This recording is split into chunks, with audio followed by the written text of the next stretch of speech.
Aspirants की तैयारी तो अपनी पूरी हो चुकी है, यानी कि यूपीएससी को लेकर लगातार परीक्षाएं हुई है और साथ ही परीक्षाओं को लेकर अब सभी का जोर है आंसर की पे कब तक आएगा। यूपीएससी सिविल सर्विस और Indian forest service prelims exam 2026 में ये जो खत्म होते ही अब सभी का दिमाग और सवाल सिर्फ घूम रहा है कि आखिर मेरा स्कोर क्या बन के आएगा।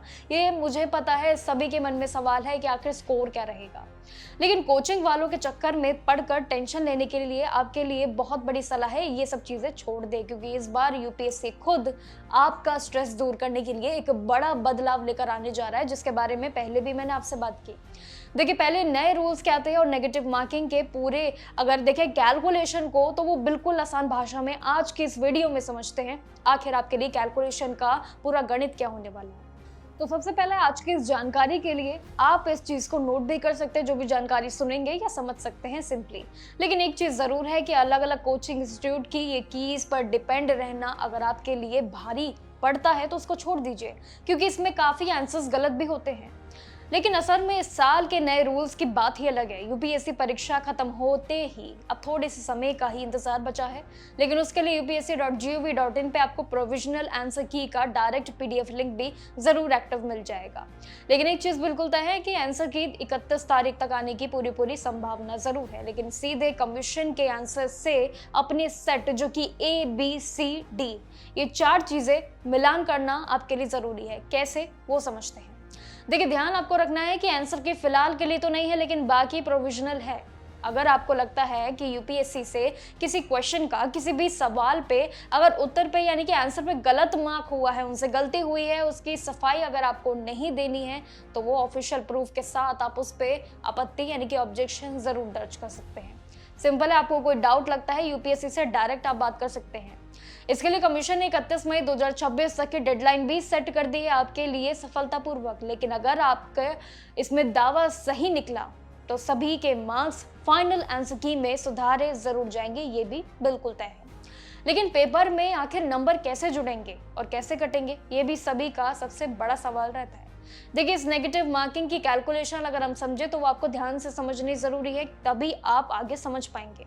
पेपर 1 जनरल स्टडीज के लिए अगर मैं बात करूं, जीएस के लिए टोटल 100 क्वेश्चंस इसमें होते हैं, जहां पे सही जवाब के लिए 2 मार्क्स मिलेंगे और एक गलत जवाब पे 0.66 मार्क कटेंगे जरूर आपके। देखिए, ये है अभी की कैलकुलेशन।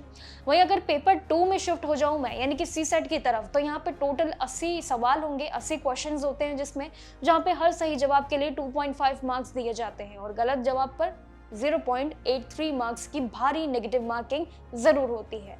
ये है दोनों ही अगर देखें पहलू के अलग अलग कैलकुलेशन।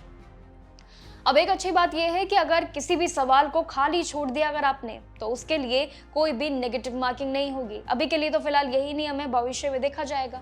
लेकिन यूपीएससी पोर्टल पे लिंक आते ही आप बहुत आराम से क्या कर सकेंगे, पीडीएफ को डाउनलोड कर सकेंगे, जो आपके लिए सारी जानकारियां लेके आएगा। इसके लिए बस आपको upsc.gov.in के ऑफिशियल वेबसाइट पे जाना होगा। होम पेज पे जाइएगा, राइट साइड में जब आप जाएंगे, राइट साइड में व्हाट्स न्यू सेक्शन पर क्लिक कर दीजिएगा।